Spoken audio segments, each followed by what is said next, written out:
Bueno, un gusto estar con ustedes. Yo soy Fabiana Freire. Eh, Escribí los PDFs que tienen en la plataforma. Creo que lo fueron leyendo, Sí, los leí ambos las 2 semanas. porque la idea es poder leer los PDF y los textos, por supuesto, de Bion. Y bueno, el espacio de práctico que es de enorme utilidad para compartir los conceptos con los profes, y abrimos este espacio de consulta para las preguntas, dudas, ¿no?, sobre los temas más importantes. Ya tuvieron un Zoom sobre Edipo con Marcelo Grigoravicios, tuvieron un Zoom sobre posiciones, ahora tenemos el Zoom de Bion, y así seguiremos, ¿no?, con Winnicott, con Meltzer. Bueno, ¿les parece que usemos este espacio para... Ay, hay personas que están esperando que las admita, ¿no? Ay, perdón.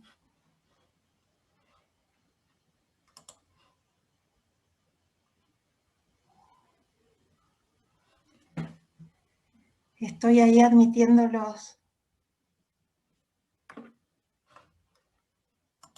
compañeros.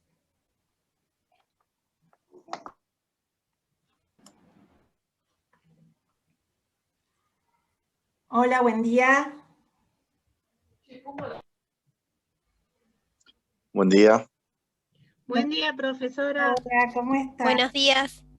Lo que me estaba presentando, porque no nos conocemos, con este sistema de la virtualidad no nos conocemos. Bueno, la idea es que hagan todas las preguntas que les parezca sin inhibirse, porque yo sé que Bion es un autor muy difícil, ¿no es cierto? Sí. Es un autor difícil,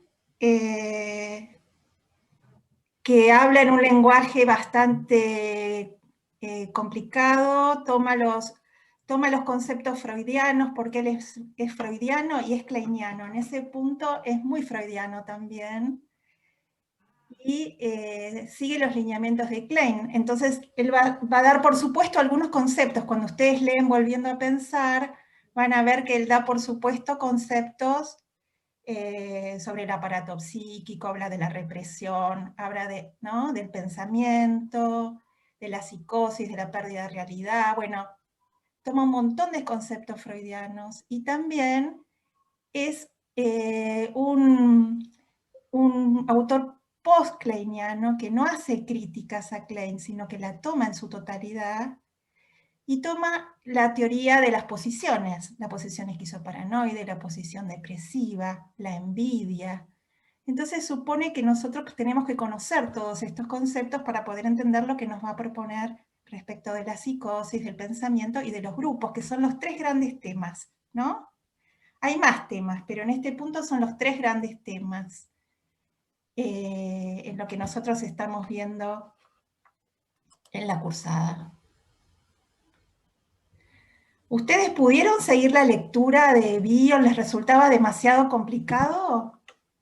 No, a mí lo que me quedó por medio colgado fue lo de objetos bizarros, porque en un momento dice, vamos a volver sobre este tema, y no lo define muy claramente, y después cuando continúa la lectura dijo, ya hablamos de objetos bizarros. Así que me quedó colgado ese concepto.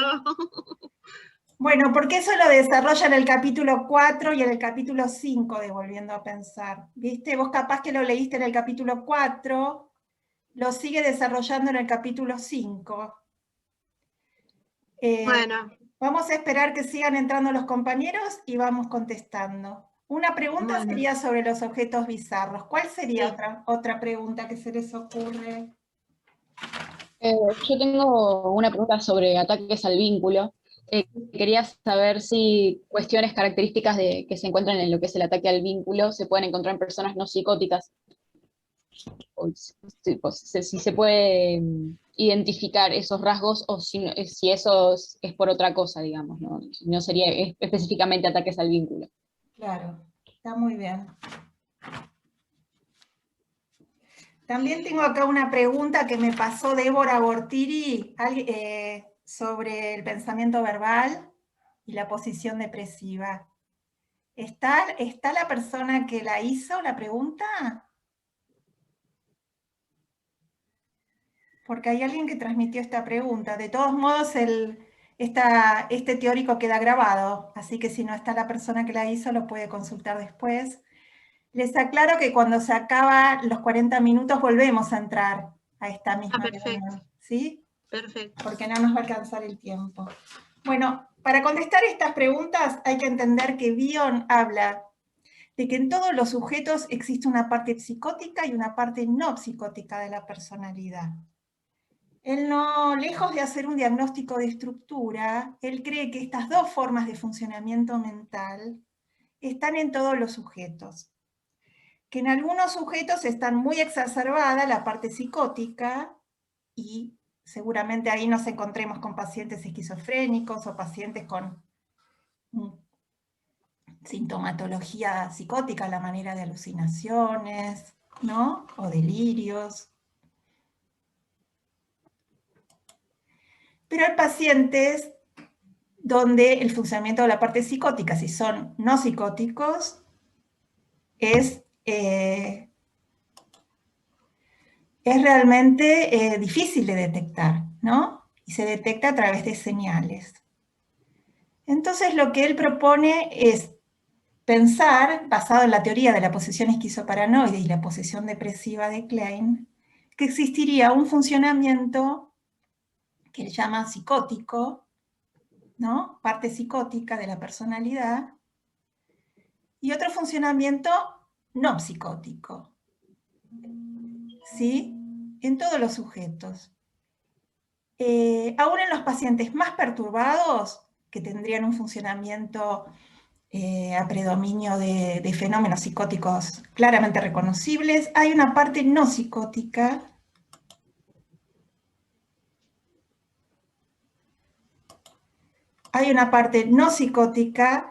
que se puede ensanchar. El analista bioniano apuesta a ensanchar ese aspecto de la personalidad.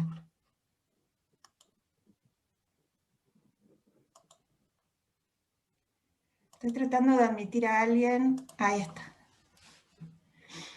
Entonces, él dice que para que se generen disturbios esquizofrénicos hace falta una interacción entre la personalidad del paciente y el ambiente. O sea, el ambiente se refiere a aspectos vinculares, ¿no? ¿Cómo fue el vínculo primero con su madre, o sustituto materno, pero aquel que hace el papel de madre? ¿Y qué función desempeñó la madre respecto de este bebé? Pero también él, al ser kleiniano, toma en cuenta características constitucionales de los sujetos, a la manera de pensar, por ejemplo, el concepto de envidia. El concepto de envidia constitucional puede hacer que un sujeto tenga un mal desarrollo, a pesar de que la madre realice su función de forma adecuada, función que la va a llamar reverie, ¿no? Reverie, ensueño, receptividad. Entonces él dice, con fines didácticos tengo que diferenciar y explayarme, por un lado, sobre los aspectos de la personalidad del paciente, que están en el capítulo 4 y 5, y por otro, sobre los aspectos de la personalidad. Los aspectos del ambiente, ¿sí? Los aspectos del ambiente, que son la función que le cabe a la madre en relación al recién nacido.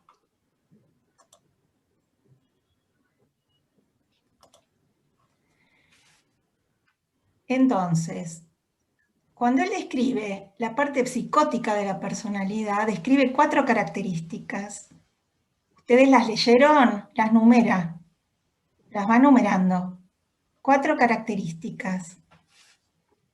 Un monto constitucional de envidia muy fuerte, el odio a la realidad interna y externa, un miedo continuo a la aniquilación inminente, y en el cuarto, relaciones de objetos frágiles, tenaces, pero muy cambiantes, ¿no? Donde ubica la transferencia.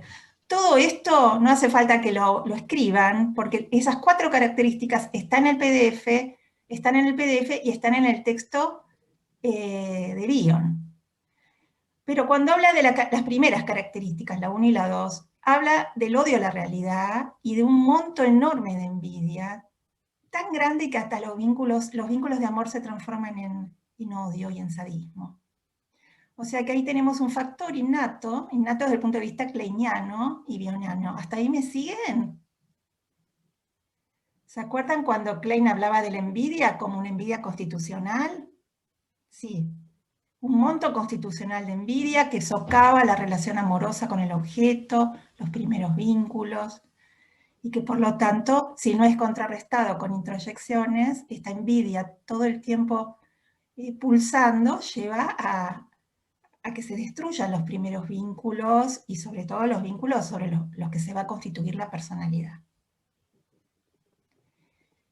Entonces, en estos pacientes donde predomina la parte psicótica, donde él ubica los disturbios esquizofrénicos, o sea, pacientes claramente desorganizados, el punto 2, donde habla del odio a la realidad, ¿no? Ya sabemos que tiene un monto exorbitante de envidia, y en donde habla del odio a la realidad, habla del ataque, pero él dice, Klein nos ilustró sobre los ataques primigenios al pecho, ¿no? En la posesión esquizoparanoide y los ataques al pecho. Pero acá yo digo otra cosa, digo que el ataque es al aparato de la percepción conciencia, el ataque se dirige contra el propio sujeto. Entonces, si aquello que nos da cuenta de la existencia de la realidad, porque acá en la psicosis el tema de la realidad tiene mucha prevalencia. El sujeto puede establecer un contacto con una realidad real.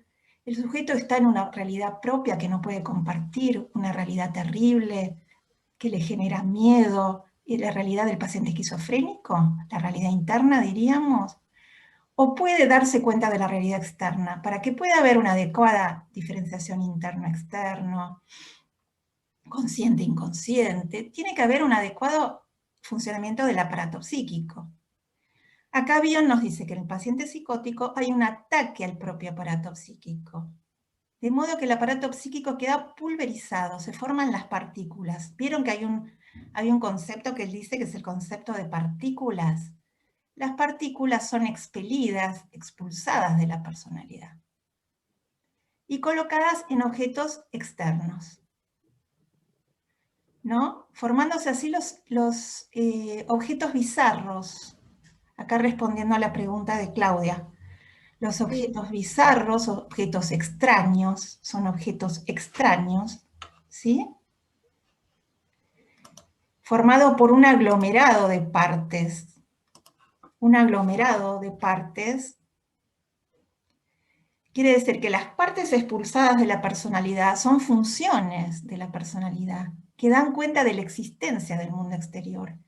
¿Cómo la envidia que no tolera la existencia de lo que no satisface, de que siempre piensa que el otro tiene más, la envidia que se relaciona con una ira narcisista, como decía Klein en una de las tantas definiciones de envidia?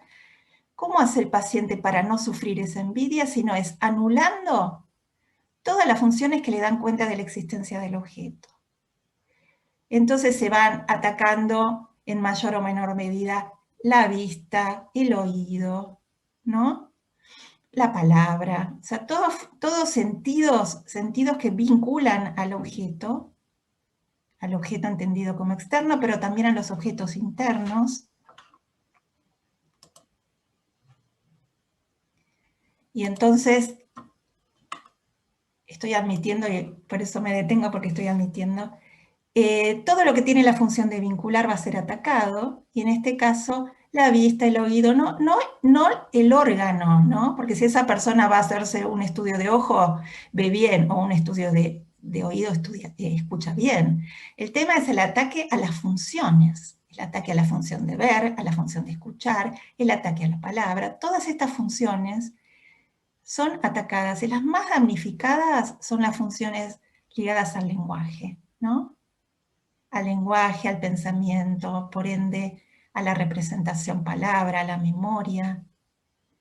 Todas las funciones que permiten a un sujeto simbolizar, abstraer, tener un lazo con la realidad, son atacadas. Y de esa manera opera la envidia en la parte psicótica. Entonces, el objeto bizarro se forma por un aglomerado de partes expulsadas de la personalidad, Hasta fíjense lo que llega a decir Bion, se expulsan partes del yo, partes del superyo, objetos internos. Lo que en un paciente neurótico o normal sería reprimido, acá aparece en el mundo. Ya no hay represión, ya se rompen las barreras intrapsíquicas. Entonces lo que son objetos internos pasan a ser objetos externos, pero con características persecutorias, amenazantes. Entonces el paciente ve la televisión y la televisión lo ve a él, ¿no? La televisión lo está viendo a él, escucha un disco y el disco lo escucha a él. Por este fenómeno de identificación proyectiva masiva, hiperactiva, ¿no? Que contiene aspectos de la propia personalidad. Si el disco lo escucha a él, es que la función de oír está en el disco y no está más en él. Ahora, ¿cómo tendrá control sobre esos aspectos proyectados que forman el objeto bizarro? El objeto bizarro es un constructo. ¿Ahora puede repetir lo que dijo recién de objeto bizarro? El objeto bizarro es un objeto extraño que está formado por las partes de la personalidad que han sido eyectadas, pulverizadas, de modo que el objeto ya no es más el objeto. El disco que me escucha, si yo soy psicótica, el disco que me escucha ya no es más el disco, perdió las propiedades intrínsecas del disco, ¿no? Yo estoy escuchando, no sé, una canción, imaginémonos una canción de moda, y alguna parte de la letra siento que me está hablando a mí, ¿no? Que esa parte de la letra es para mí, que me está hablando a mí, pero no en un sentido metafórico cuando uno escucha algo y se conmueve, sino en un sentido literal, me está hablando a mí, me está enviando un mensaje, ¿no? O me está escuchando, o está interpretando lo que yo pienso o siento, me está invadiendo. Hay un fenómeno claramente persecutorio en la formación de estos objetos bizarros. Ahora el disco ya no es más el disco es eso que es para mí un objeto que es para mí algo atemorizante y terrible. Ahora Bion hace una hipótesis, ¿no? Porque, perdóname, quiero seguir. Perdón, sí. Porque es un tema complejo. Bion hace una hipótesis de que eso se llamaría objeto bizarro, objeto extraño. Es una palabra nueva que él nos introduce. Pues nosotros hablábamos de objetos externos, objetos internos, reales, fantasiados. Él acá habla de un objeto bizarro, que es un mix, que es un aglomerado. Las partes no están articuladas, están todas superpuestas. Están aglomeradas, ¿entienden el concepto de aglomeración? Es algo que no está articulado, sino que está pegoteado, encimado, mal conectado, no conectado, sino superpuesto. ¿Vieron esas personas psicóticas que van por la calle a veces y tienen puesta ropa, una ropa arriba de la otra, de invierno, de verano, que hace calor y tienen un tapado de piel, pero usan ojotas y arriba se ponen un plástico en la cabeza? Bueno, eso es un ejemplo gráfico de un objeto bizarro, ¿no? De un objeto bizarro, donde esa persona seguramente se siente muy vulnerable, muy atacada, se recubre de capas y capas y capas, y ese funcionamiento inarmónico, porque nosotros lo vemos y decimos cómo, tiene ojotas, tiene tapado de piel, tiene en la mano una rama de un árbol, anda gritando. Esto hay algo acá que no funciona en forma habitual. Bueno, esto es una presentación de un objeto bizarro. Otra es en un dibujo. Yo tuve ocasión de ver el dibujo de un muchacho que se estaba brotando cuando trabajaba en el hospital. Y este adolescente que lo habían traído porque estaba encerrado hacía un mes en la habitación y no comía, cuando le pedimos que dibuja un pedazo de dedo con una letra, con un pedazo de otra imagen, o sea, todos pedazos de objetos inarticulables. Esos pedazos de objetos que estaban en la hoja, una escalera con un ojo, con un dedo, sangre, daban cuenta de un cuerpo roto y también daban cuenta de que ese dibujo era un objeto, era un aglomerado de partes, de partículas, y en ese sentido era un objeto bizarro. Quisiera interrumpir acá para ver si se entiende lo que estoy diciendo. Sí. porque son conceptos de enorme nivel de abstracción y la idea es ser lo más clara posible, ¿no? Entonces, el objeto bizarro tiene esta cosa de aglomeración, de que hay algo que no encaja, hay algo muy perturbador en el objeto bizarro. Entonces, cuando el paciente psicótico quiere volver a introyectar lo que proyectó tan violentamente, no puede introyectar. Lo único que puede hacer es incorporarlo por la vía de la identificación proyectiva reversible o revertida o reversiva, que es lo mismo que proyectó, vuelve con igual violencia al aparato psíquico. ¿Cómo vuelve? Si lo que se proyectó es a través de la vista, vuelve por una alucinación visual. Si lo que se proyectó es a través del oído, vuelve por una alucinación auditiva. Entonces, por la misma vía donde los objetos y partes del yo e impulsos fueron eyectados de la personalidad con muchísima violencia, por la misma vía se reintroyecta.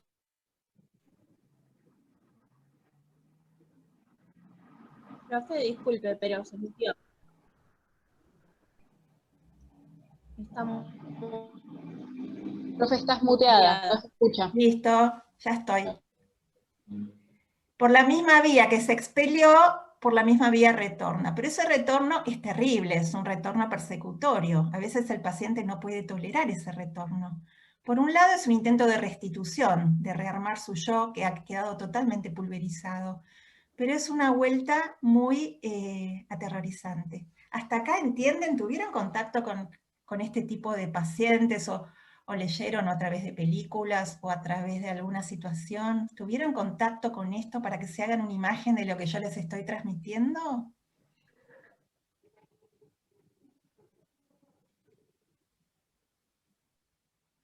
O en la clase de psicopatología. ¿Cómo yuxtapuesto? Pregunta Diana. ¿Te referís al objeto bizarro? ¿Sí? Las partes expelidas, las partículas, están aglomeradas, tal vez mejor la palabra aglomerada. No están articuladas. Cuando yo estoy hablando, articulo una palabra con otra. ¿Ustedes se acuerdan como Saussure en primer año, cuando tenían las materias de CBC? Saussure decía que el lenguaje verbal es una palabra detrás de otra, armando una frase. La palabra tiene un carácter lineal, ¿no? Desde lo discursivo, desde contacto directo, pero no se entiende la idea. A ver. Si yo hablo una palabra detrás de otra y cuando termino de decir la frase, eso cierra y tiene un sentido. Cuando habla el psicótico hay una severa dificultad en entender el sentido. Aunque use las palabras, no se entiende el sentido. O es un sentido demasiado personal que no puede compartir. Él cree que también el lenguaje ha sido afectado por estos mecanismos de pulverización y de aglomeración.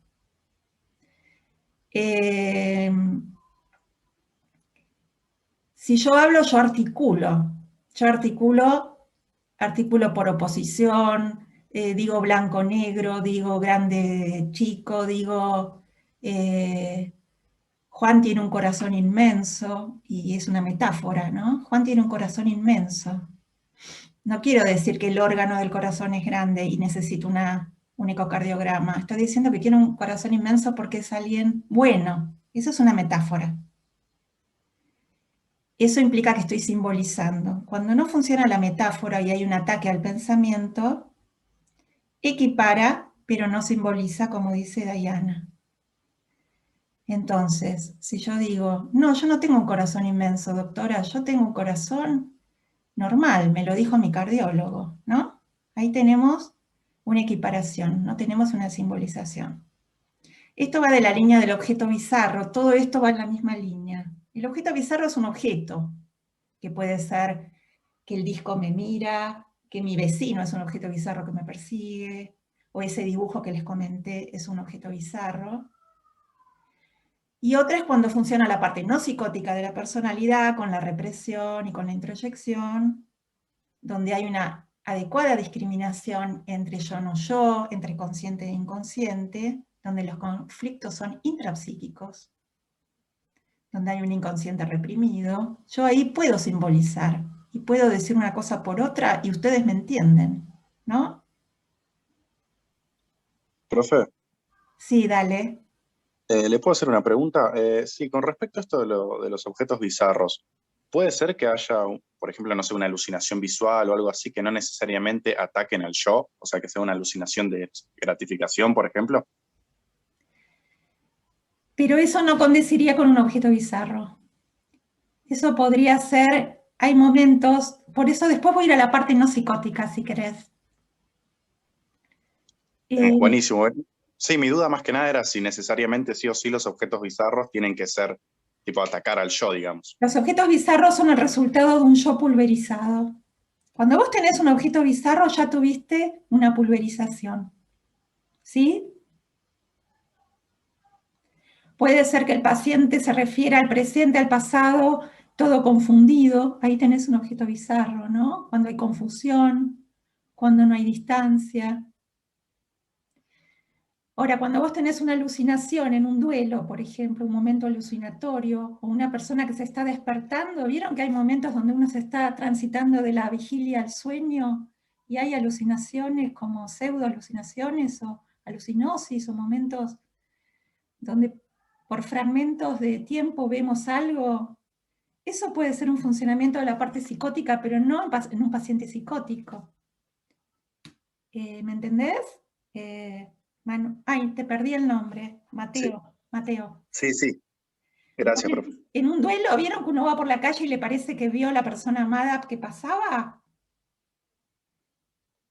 Y son momentos como de alucinación, son momentos de gratificación alucinatoria, son momentos de negación del duelo, pero no son momentos de desorganización del yo.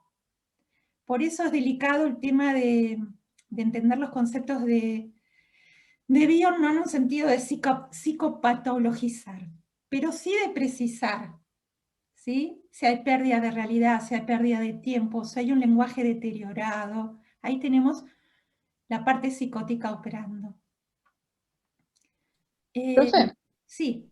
puedo hacer una pregunta, que justo acabas de hablar del duelo y quería saber si un duelo podría de alguna forma aumentar el predominio de la parte psicótica de la personalidad por sobre la no psicótica. Porque supongo que se trata de predominios, porque la mayoría no son Sí. psicóticos, ¿me entendés? Pero unas características pueden salir por ciertas cosas. Y un duelo, un trauma, Sí. ¿podría aumentarlas? Sí, sí, sí. Mira, nosotros tenemos que entender que hay una parte psicótica y una parte no psicótica en todos los sujetos, ¿no?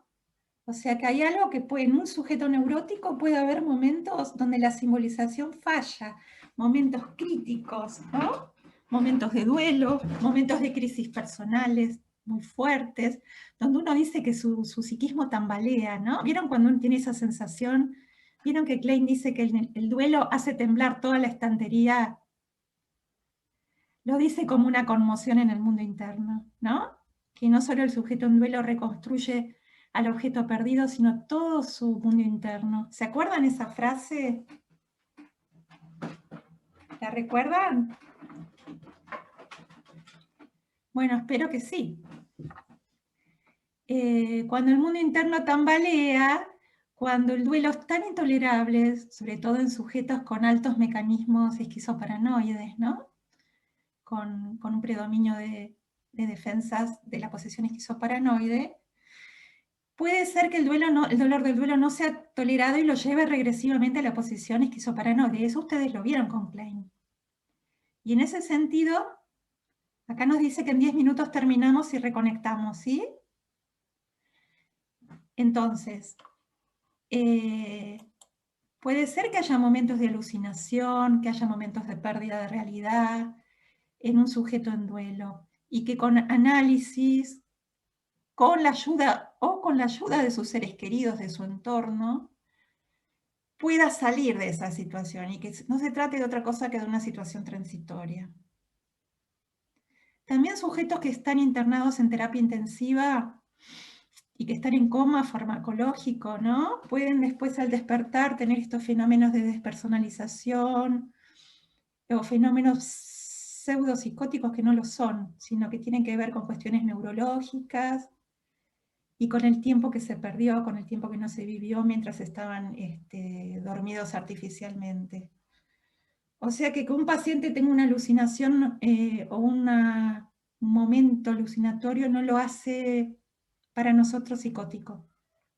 Sí, cuando percibimos muchas otras características, ¿no? Como un deterioro en el lenguaje, una incapacidad de abstraer, una equiparación, ¿no? Una ecuación simbólica y no un símbolo, y ahí sí pensamos que son pacientes psicóticos, o donde predomina la parte psicótica.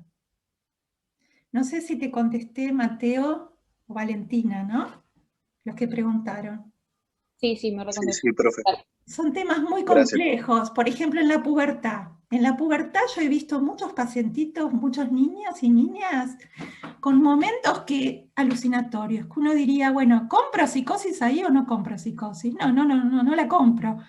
Momentos donde se están bañando y les parece ver en el espejo, decía un chico, vieron que en el espejo del baño se hace como una ¿cómo se dice? Vapor, y el chico le pareció ver una forma, y que en esa forma había unos dientes, y le dio terror y gritó y llamó a los padres. ¿Qué pasaba? Que el chico estaba en el baño, que seguramente podía estar en una actitud autoerótica, podía estar masturbándose. De golpe aparece la imagen en el espejo, es como un momento, pero no es un chico psicótico, ¿no? O muchos que dicen que sienten una presencia en el baño, o que hay alguien presente atrás. Entonces yo les pregunto, ¿pero vos ves algo? No. ¿Pero vos escuchás algo? No. Yo me imagino que hay alguien al lado, que hay alguien atrás, pero no lo veo. Después, si uno va desandando todas esas escenas, resulta que tienen que ver con cuestiones de la crisis puberal, ¿no? Cuestiones en relación al cuerpo, la sexualidad. Entonces se le aparece un fenómeno al estilo del doble. Pero son cosas tan efímeras y que no tienen consistencia, y que después ese chico va y juega y aprende y va al colegio, o sea, y tiene amigos. No es alguien que podamos calificar que está en una situación psicótica.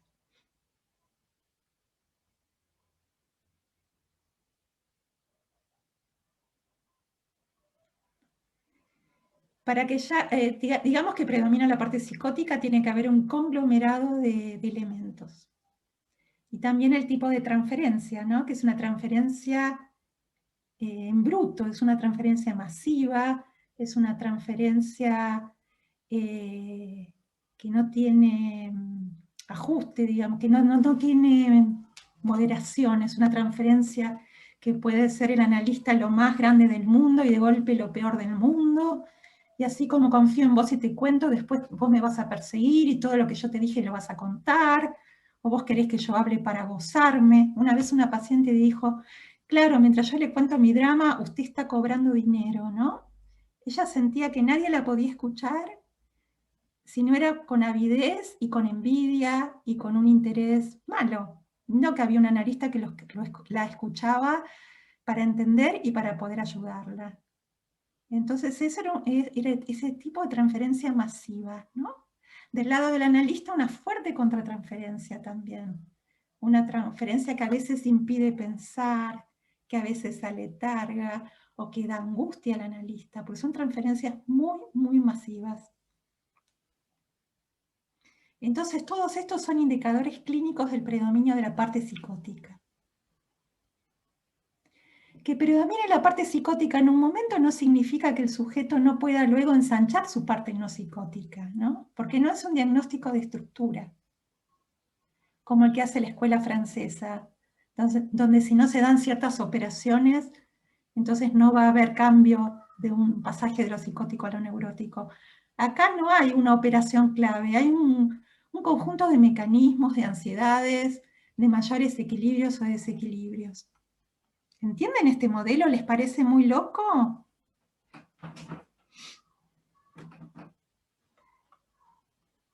Quisiera escuchar algo, porfi.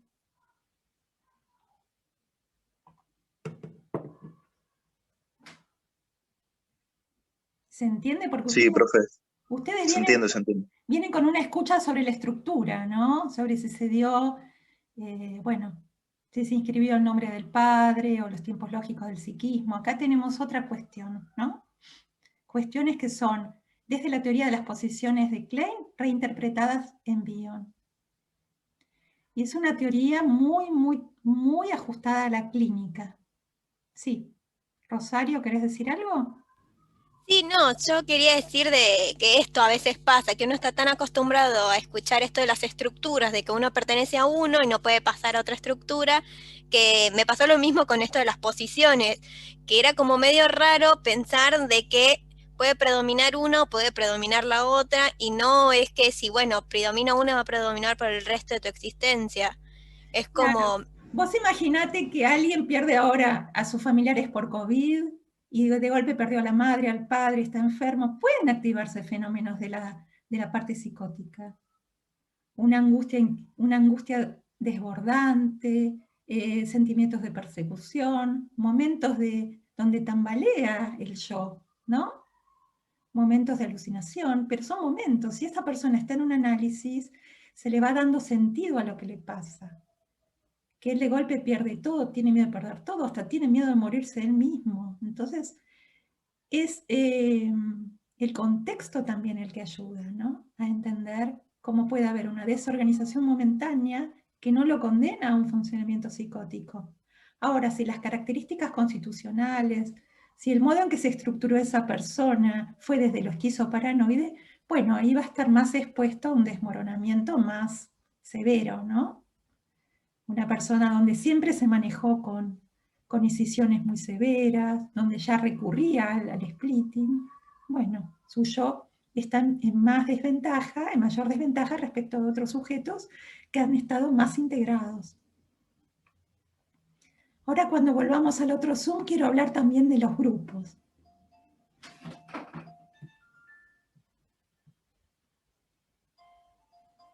¿Quieren decir algo más? Antes que se nos corte.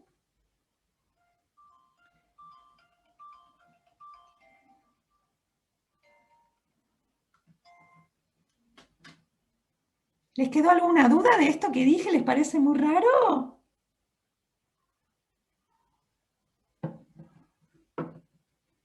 Porque es otro tipo de interpretación.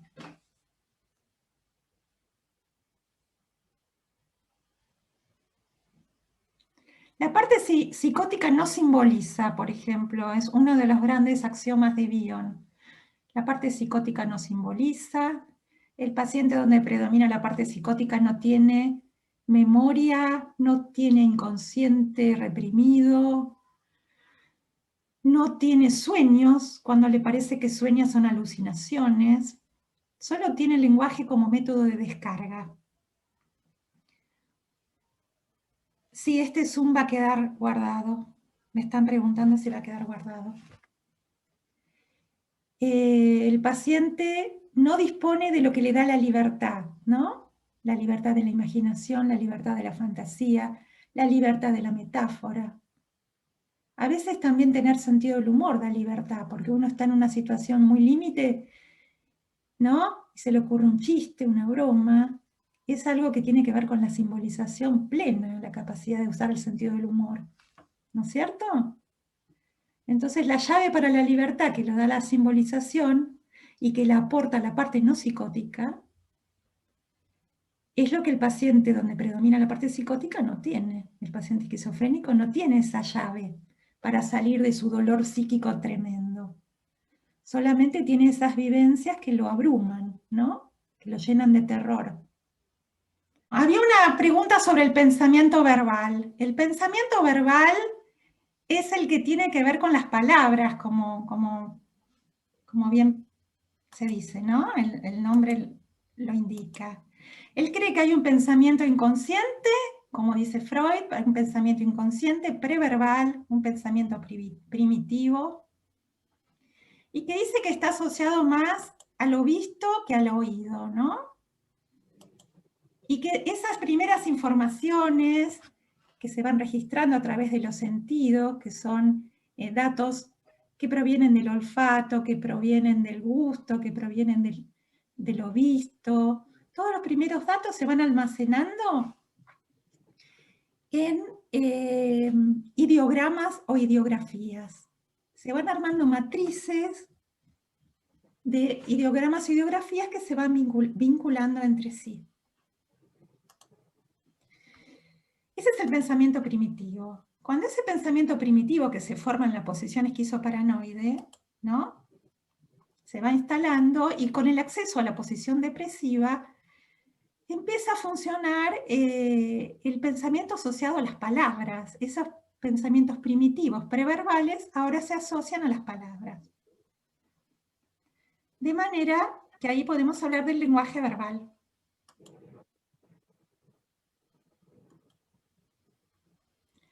Entonces, el lenguaje verbal tiene que ver con la parte no psicótica de la personalidad, con lo que yo les decía, la posibilidad de recordar, de guardar en la memoria, la posibilidad de asociar, la posibilidad de fantasear. Todo eso es lenguaje verbal puro. Verbal no significa que yo lo esté hablando, significa que esté asociado a las representaciones, a lo que sería para Freud el representante representativo, ¿no? La capacidad de evocar a través de las palabras. Las palabras dentro de mi cabeza, fuera de mi cabeza, habladas, pensadas, que se hacen conscientes para mí. Eso es el lenguaje verbal. Eso preguntaba una de las compañeras, ¿por qué el lenguaje verbal y la identificación proyectiva pueden ser, a ver, voy a leer la pregunta, ¿por qué la identificación proyectiva y el pensamiento verbal constituyen el factor central en la diferencia entre posición, entre parte psicótica y no psicótica? Bueno, esta es una pregunta que envió una alumna de una de las comisiones. La parte psicótica y la parte no psicótica tienen características muy, muy disímiles, ¿no? Sin embargo, la identificación proyectiva sirve para ambas partes, porque hay una identificación proyectiva que se denomina normal, que es cuando un bebé recién nacido necesita entender, poner dentro de la madre, ¿no?, lo que llama impresiones sensoriales en bruto, poner los elementos beta dentro de la madre, poner esas sensaciones, esas emociones tan fuertes dentro de la madre como continente de esos contenidos la desintoxica y la devuelve como un material apto para el pensamiento. La madre recibe elementos beta y devuelve elementos alfa. La madre realiza una función alfa. Lo que el niño deposita en la madre, que es ese miedo a morir, y la madre lo transforma en deseo de vivir. Lo que el niño deposita es intranquilidad, lo que la madre devuelve es tranquilidad. Eso es una identificación proyectiva normal, ¿no? Se colocan contenidos dentro de un continente, el continente los desintoxica, en este caso la madre, y los devuelve transformados. Todo ese proceso da cuenta de una identificación proyectiva normal. Entonces, cuando la identificación proyectiva es normal y cuando se dispone de pensamiento verbal, estamos en el funcionamiento de la parte no psicótica.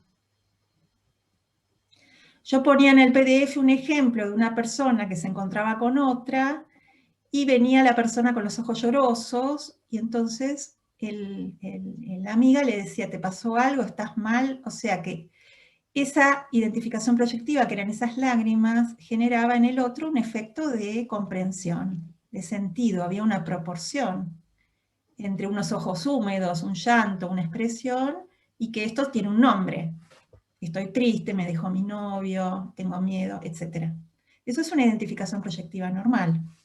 Ahora, la identificación proyectiva patológica es una identificación proyectiva desmesurada, que rompe los confines del continente, tiene una desproporción, puede ser que la persona entre gritando, entre rompiendo cosas, entre insultando, y nosotros no entendemos qué le pasa, porque no hay una proporción entre lo proyectado y lo que contiene lo proyectado.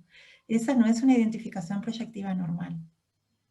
La identificación proyectiva normal es la que está a los fines de la comunicación. Vivimos en un mundo de identificaciones proyectivas. Es un mecanismo constituyente de lo psíquico. ¿Cómo la madre ama a su bebé? La madre ama a su bebé también colocándole aspectos idealizados y amorosos, cuando Freud habla de la libidinización, ¿no?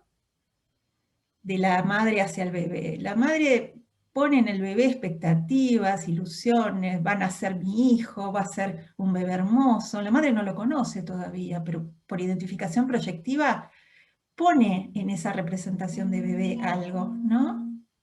Después, una vez nacido, la empatía que tiene que desarrollar para poder sostener a ese bebé, que lo va a desarrollar mucho Winnicott. Esa empatía también es un aspecto de la identificación proyectiva con valor de comunicación. Ponerse en los zapatos del otro. Pero la identificación proyectiva patológica, la de la parte psicótica, la que es violenta, agresiva, desmesurada, la que es producto de la envidia, es desestructurante.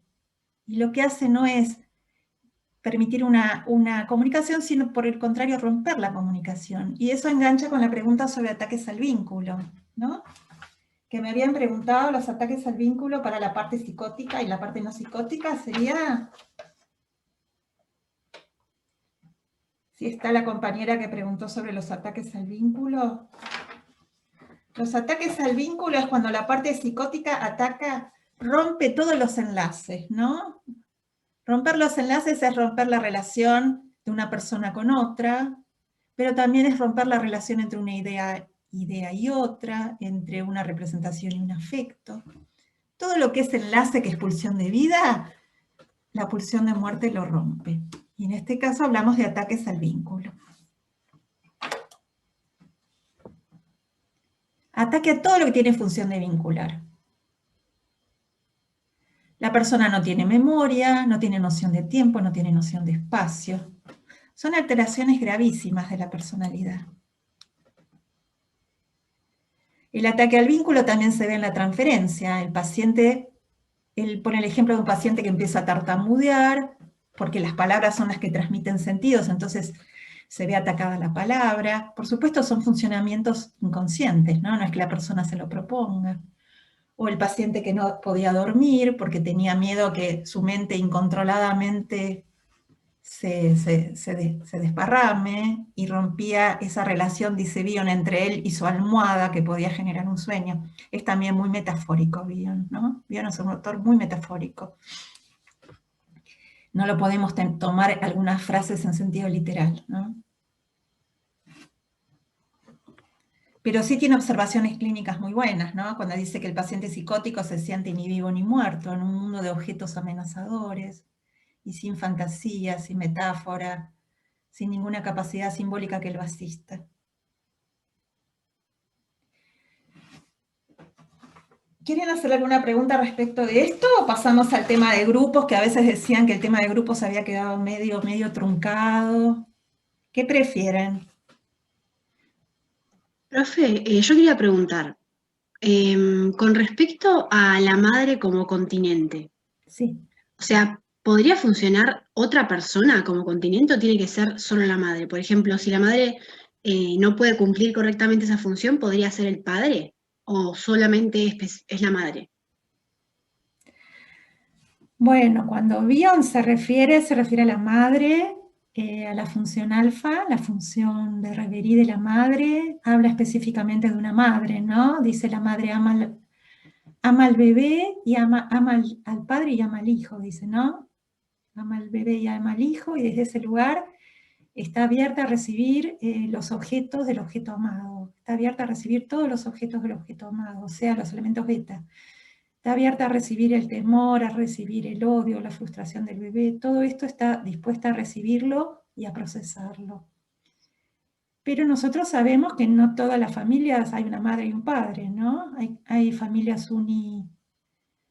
monoparentales, hay familias homoparentales hoy en día, hay muchas configuraciones familiares, así que seguramente esta función puede ser hecha por otra persona, ¿no? Independientemente del género. Estas son cosas más actuales de las desarrolladas por Bion en la época de los años 50, 60, ¿no? No sé qué opinan. Hoy en día las nuevas sexualidades y las nuevas configuraciones familiares muestran que un hombre puede hacer una función materna. Y una madre puede hacer también una función materna y también una función paterna, en tanto son funciones que no van de la mano del género. Eso lo sabemos hoy, ¿no? No sé si lo sabíamos en las épocas tan lejanas como hace 80 años. Claro, pero yo me refiero a, por ejemplo, sí, y cuando hay una madre y un padre, o sea, una familia típica, por ejemplo, o sea, no importa el género, el bebé puede, o sea, proyectar las impresiones sensoriales sobre, o sea, ¿tiene que ser específicamente la madre o puede proyectarlas sobre otra autoridad psíquica? No sé cómo Bueno, decirlo. él está hablando de los orígenes del psiquismo, entonces habla de un bebé que toma el pecho, que toma la teta o la mamadera, y que a la vez que recibe leche, recibe afecto, recibe calor, y que en esa mamadera o pecho deposita los aspectos indeseados o atemorizantes. Entonces está hablando de una situación primera muy puntual, ¿no? De un maternaje, ¿entendés? Maya está hablando Sí. de lo que recibe por la leche, de lo que recibe por el olor del seno, de lo que recibe por la voz de la madre. Eso sería una función materna por excelencia. Ahora, si vos me decís que la madre murió en el parto, que no hay otra mujer que lo haga, eso lo puede hacer la abuela también.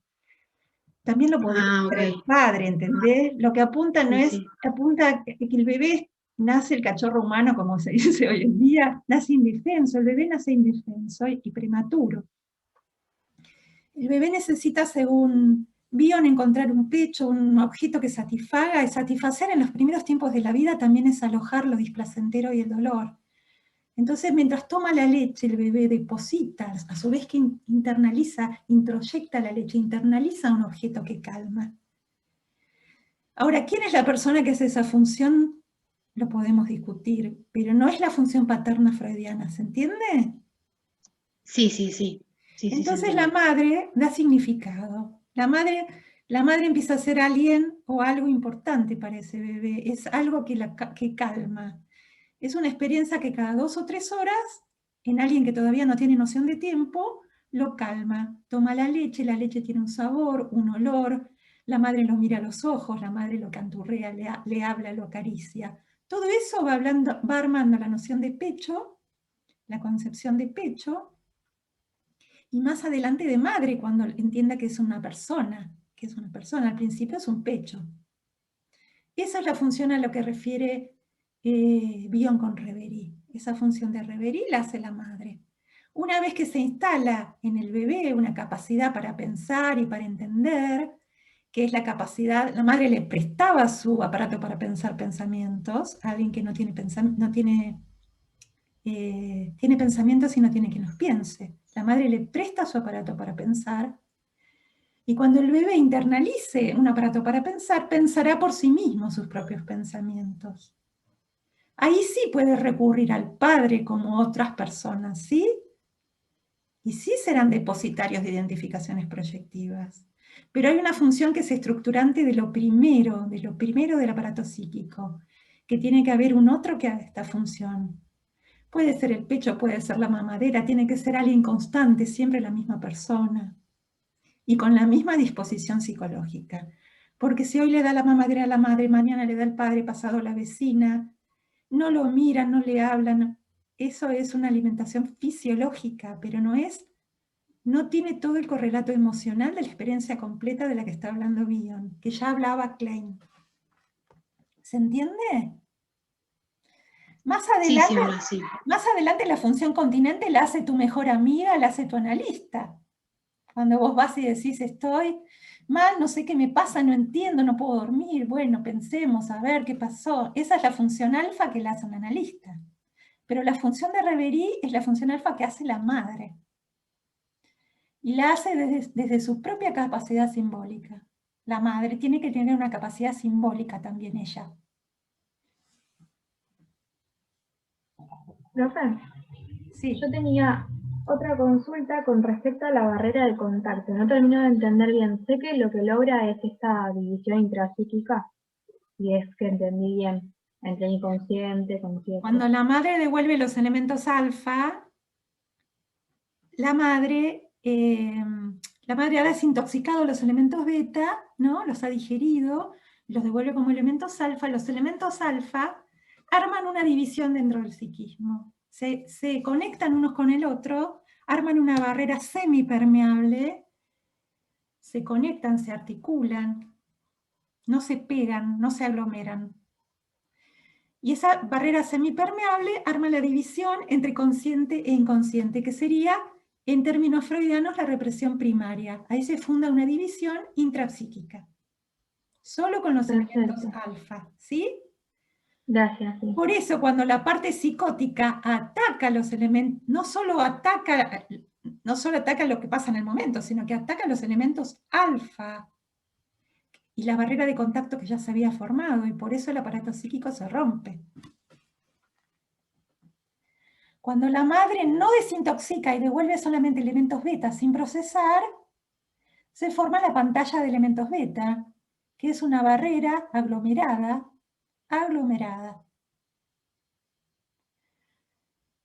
Y es una barrera que solo sirve para evacuar. Solo sirve para evacuar el dolor, evacuar la excitación, evacuar cantidades. No sirve para pensar, ni para soñar, ni para recordar. Mientras que la barrera de contacto sirve para todo esto. Perdón, profesora, usted dijo recién, cuando devuelve elementos beta, ¿qué barrera trae? ¿Dónde se encuentran estos elementos?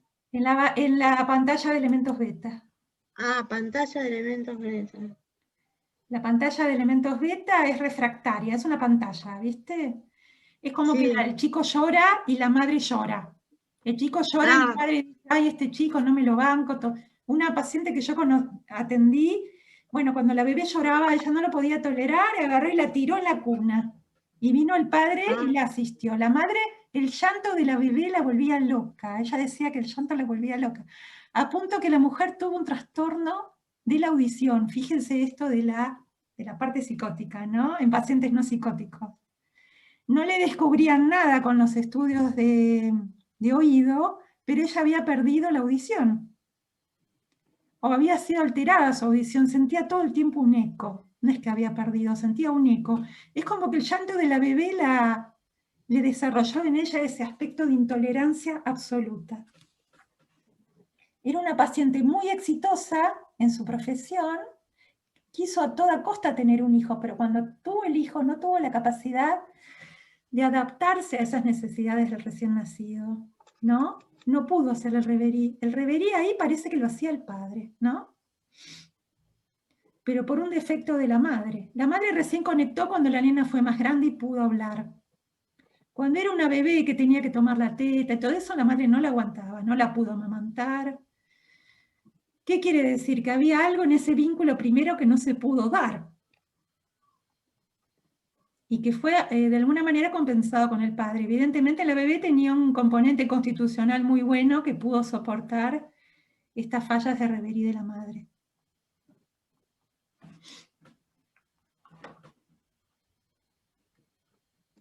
¿Alguna pregunta más? Le hago una consulta, sí, ¿qué tal? Pablo es mi nombre. Dale. Le hago una consulta. Esta puede ser también una de las distinciones con Freud, que Freud entiende que el rol puede ser ocupado con cualquier persona, y sin embargo, Bion no, digamos, la madre ocupa un lugar que el padre no podría. No sé si Freud dice tan así.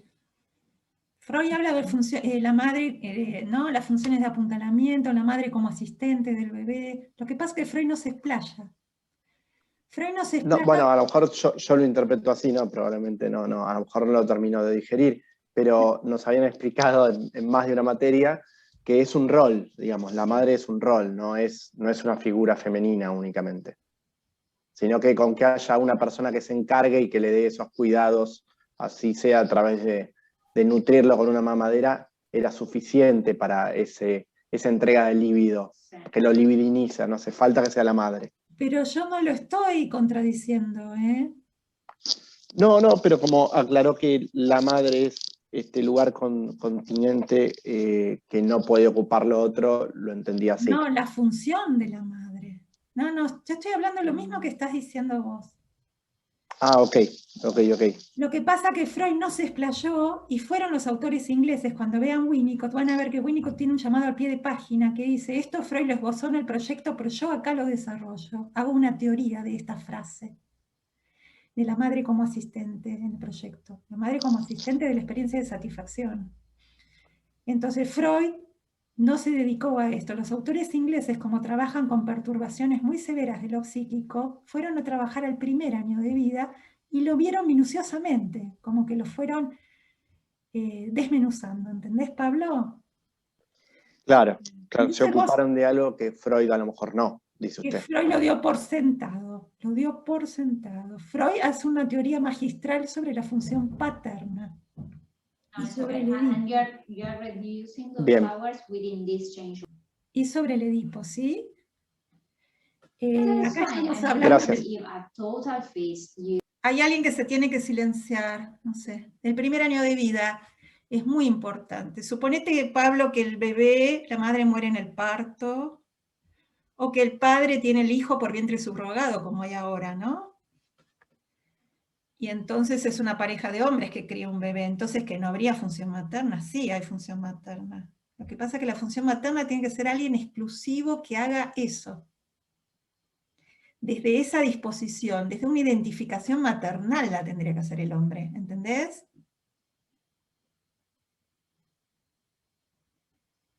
Desde una disposición maternal, o sea, desde una apertura, desde una disposición, desde una entrega.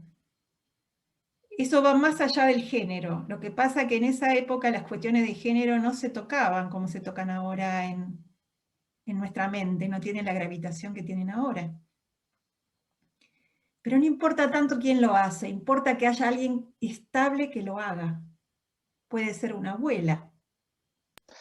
Claro, entonces la característica es esta estabilidad, digamos, este vínculo estable que tiene Es el un niño. vínculo estable, es un estado de receptividad de un adulto hacia un bebé recién nacido, el estado de reverie, ¿no? El reverie, el estado de ensueño. Vos fijate que habla Bion que la madre sueña los sueños del hijo, como que la madre le presta su aparato psíquico al comienzo. Es lo que otros autores como Pierre Aulagnier llamaron violencia primaria. Ustedes estudiaron otros autores. Spitz, todos hablan de un papel de la madre en los comienzos, ¿no? Como de una función materna, pero no porque interese la persona concreta que lo haga. Cuando nadie hace esto, cuando el bebé se lo alimenta por distintas personas, solo como un hecho mecánico, donde no hay una conexión emocional profunda, todos estos inicios se van perturbados, no importa el género de la persona que lo haga. Perfecto, me quedó más claro, gracias. ¿Quieren seguir con esto o vemos algo de grupos? ¿Lo del grupo le generó algo? ¿Algún interés? ¿O nada?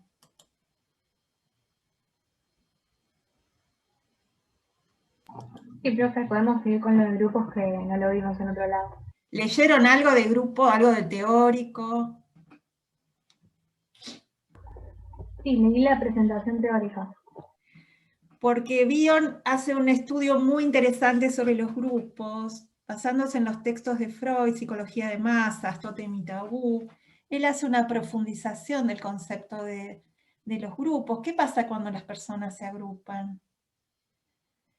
¿Las personas siguen siendo como eran cuando forman parte de un grupo? ¿O se transforman? ¿O se muestran diferentes? Y él vio que cuando las personas se agrupaban, ocurrían fuertes fenómenos emocionales, fenómenos muy regresivos.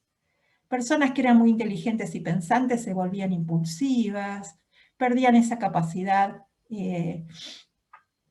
intelectual, dice como que el intelectual se iba restringiendo y aparecían conductas de actuación, de acting, fuertes emociones aparecían en escena cuando las personas se agrupan, y no porque las personas elijan hacerlo, sino que una fuerte corriente emocional hacía que se generaran estas cuestiones dentro del grupo.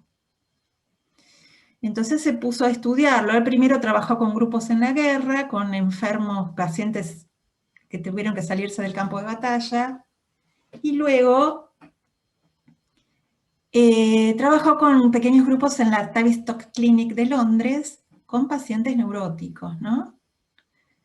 Y ustedes saben que la terapia de grupo tuvo un gran desarrollo con pacientes graves, con niños. Hoy en día se sigue trabajando mucho en el área de adicciones con terapias de grupo. Entonces, bueno, lo que hace Bion es tratar de entender qué pasa cuando la gente se junta, ¿no? En un grupo. ¿Por qué hay esos cambios? Porque un niño se porta mal en el grupo, asociándose a otro, y no se porta mal en la casa, o no se porta mal cuando está solo. ¿Qué se desencadena cuando las personas se asocian? Él dice que se juntan por una especie de cola, de unión. La palabra que usa es una palabra de la química, valencia, que las personas se juntan por las valencias, se juntan en forma inconsciente, no importa sus características, y entonces se van generando en los grupos distintos roles, distintas configuraciones, llegando a hablar de una mentalidad grupal, ¿no? O sea que esa famosa frase que el grupo es más que la suma de las partes, bueno, es lo que él intenta demostrar. Y que el ser humano no puede pensarse por fuera del grupo. Aun cuando alguien se vaya a vivir al medio del campo, está escapándose del grupo, o está queriendo aislarse del grupo, o diferenciarse. Siempre el ser humano se piensa en términos de grupo. Por eso Freud decía, toda psicología individual es una psicología social, porque no podemos dejar al otro como referente, ¿no? Entonces él se da cuenta que cuando las personas se juntan y se arma una actividad mental, porque él va a hablar de actividades mentales. Una actividad mental que se llama grupo de trabajo, bueno, nos juntamos tantas personas y vamos a hacer tal cosa, vamos a estudiar, vamos a preparar un parcial, bueno, lo que sea. Resulta que aparecen fuertes corrientes emocionales que interfieren con la realización de esa actividad del grupo de trabajo. El grupo de trabajo era un grupo con una propuesta objetiva, donde intervenían todas las funciones yoicas, en contacto con la realidad, con conciencia del tiempo, del espacio. ¿Y qué pasa? De golpe esa actividad, y coordinada por alguien idóneo, por un líder idóneo, ¿no? El que más sabe del tema, el que puede conducir al grupo, donde todo se necesita la cooperación del grupo, ¿no? En este caso nosotros somos un grupo de trabajo donde yo estoy enseñando y ustedes están aprendiendo. Bueno, sería eso lo que armaría el grupo de trabajo, ¿no? Con una finalidad, usamos nuestras funciones yoicas, atención, bueno, memoria, juicio de realidad.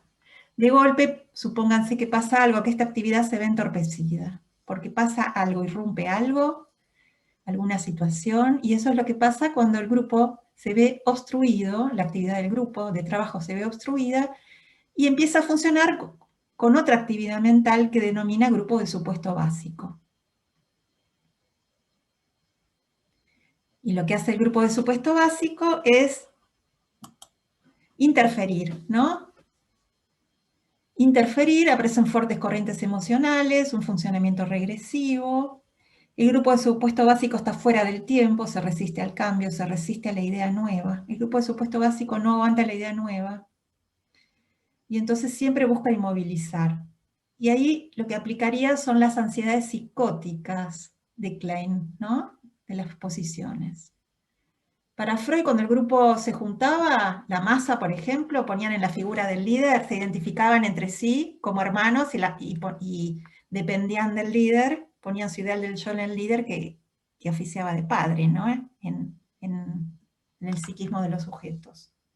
Acá lo que habla Bion es que no está hablando de identificaciones introyectivas, sino de identificaciones proyectivas entre los miembros y con el líder, y de aspectos muy regresivos. Como tenemos poco tiempo, lo lamento tanto, porque yo el tema de grupo la verdad que me encanta, tenemos hoy en día una situación tremenda en el mundo y en el país nuestro, donde nunca como ahora se ve la tensión entre el individuo y el grupo. A ver si concuerdan conmigo. Donde se nos piden renuncias individuales en pos de un bien grupal, donde se nos pide funcionar como un grupo de trabajo, ¿no? Todos en contra del virus, todos colaborando en contra del virus, ahí, ¿no? Como un grupo de trabajo, grupo especializado de trabajo, que eso está en el PDF, grupo especializado de trabajo. Funcionemos como un grupo que instrumenta un supuesto básico. ¿Vieron los 3 supuestos básicos en el PDF? Ataque y fuga, dependencia y emparejamiento. El supuesto básico de ataque y fuga es, bueno, estamos para defendernos de algo o luchar contra algo. En este caso sería el virus, ¿no? Se nos pide que funcionemos como grupo de trabajo. Ponete el barbijo, mantenete a 2 metros, no vayas a visitar a tu abuelita, no la beses. Y aparece un funcionamiento obstructivo, el supuesto básico. No, esto es mentira, el virus no existe, vamos a quemar barbijos, etcétera, ¿no? O me cansé, me harté, esto no es así, no creo nada. Aparecen los supuestos básicos. Los supuestos básicos obstruyen el funcionamiento del grupo de trabajo. ¿Es posible mantener un grupo de trabajo de una población de 40 y pico millones de personas? Y no, ¿no es cierto? Pero me parece que es ilustrativo. Lo que estoy haciendo es una ilustración, donde se nos pide, donde la tensión individuo-grupo nunca fue tan grande desde que yo tengo recuerdo, ¿no? Donde se supone que cada cosita que uno haga es un granito de arena, pero aparecen todas las cuestiones más regresivas, más paranoides de las personas, ¿no es cierto? En este punto me gustaría intercambiar con ustedes, porque este es un tema que... Profe, recién comentó que en todo grupo tiene que haber un líder, ¿no? Que piensa más, que es donde uno proyecta, ¿no? Sí. ¿Esto incide en la mecánica o en el funcionamiento de este grupo? Digamos, ¿esto que nos pasa tiene mucho que ver con aquel líder o esto es únicamente por la irrupción de lo novedoso que es el virus en este caso? El grupo de supuesto básico arma su propio líder y que no es el más apto necesariamente, no es el líder del grupo de trabajo. El líder del supuesto básico es producto del grupo. Puede ser el más paranoico, puede ser el más quilombero, puede ser el más hostil, ¿no? Ese puede ser el líder. Hay un cruce de las características de la persona y el rol que el grupo le designa, de manera inconsciente. Claro, pero en este caso, digo, si vamos a intercambiar pensamientos, ¿no? Estamos frente a un grupo donde hay, no sé si usar la palabra grieta, me parece que ya está desgastada, pero hay muchos pensamientos encontrados. Somos una gran cantidad de gente donde, por supuesto, votado por la mayoría, pero hay una gran, casi una igualdad de personas que hubiesen elegido otro líder. Entonces sí, creo que eso determina la dificultad también del grupo de trabajo. Claro. Eso determina porque se ve impregnado por los supuestos básicos. Porque si vos pones solamente como el enemigo el virus, y se te dice, ponete a distancia, haz esto, haz lo otro, lo podrías hacer en un modelo ideal, ¿no? Ahora, yo no lo estoy explicando desde una cuestión política, Pablo, ¿eh? No, para nada, pero me parece que es muy bueno el ejemplo para entender una dinámica de grupo, que una cuestión es sentir esa identificación con un líder y otra es cuando no sentís esa identificación, o al menos una gran parte del grupo. Sí, pero eso es una lectura política, yo te estoy haciendo una lectura distinta. Aún hay personas que no votaron al gobierno y pueden adherir a las medidas porque tienen miedo del virus y creen que pueden morirse.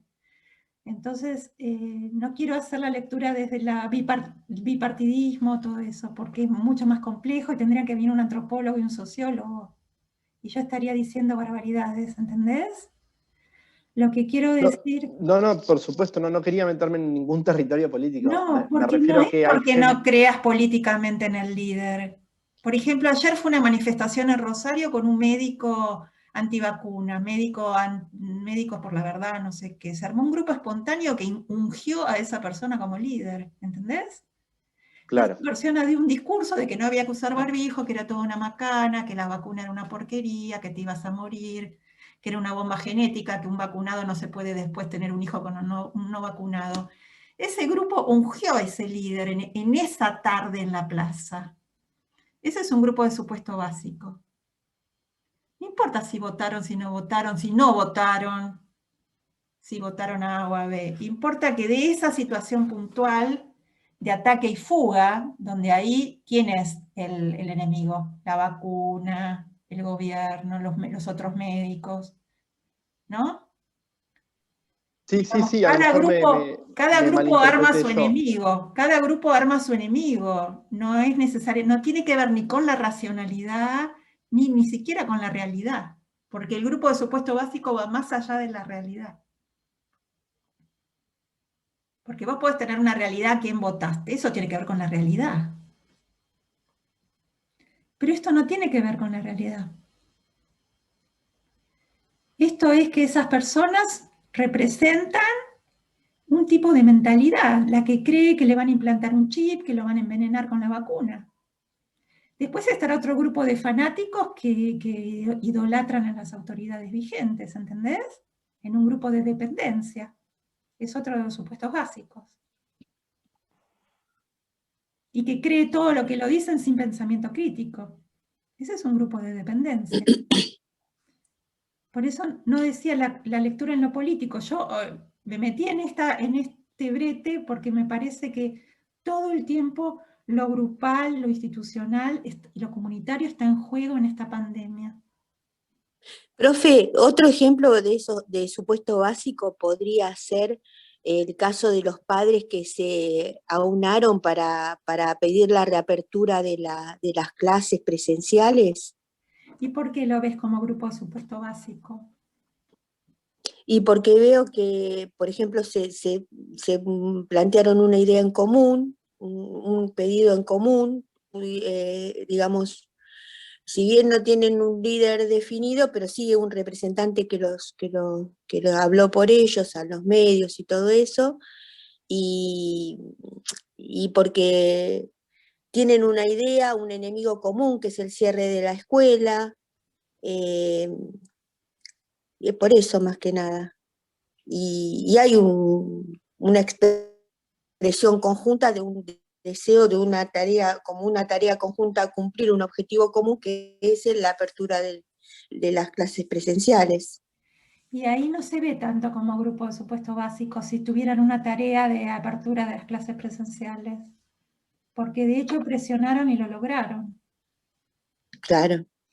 Ahí es más un grupo de trabajo, me parece, porque el grupo de supuesto básico... grupo de trabajo. Y no está tan claro, pero no me animaría a afirmarlo tanto como los que queman barbijos o los que ven el enemigo ahí, y entonces eso tiene consecuencias en las políticas sanitarias, pues si yo no uso barbijo te puedo contagiar a vos. Y si yo me meten un chip tengo una visión muy paranoide, que hay un orden mundial, que me está haciendo que la gente muera. Te lo decía ayer alguien en la marcha, para que la gente muera y haya menos gente y se lo domine desde un orden de 6 o 7 países. Una teoría conspirativa. Eso sería más algo que despierta una enorme emocionalidad, porque terminaron todos a las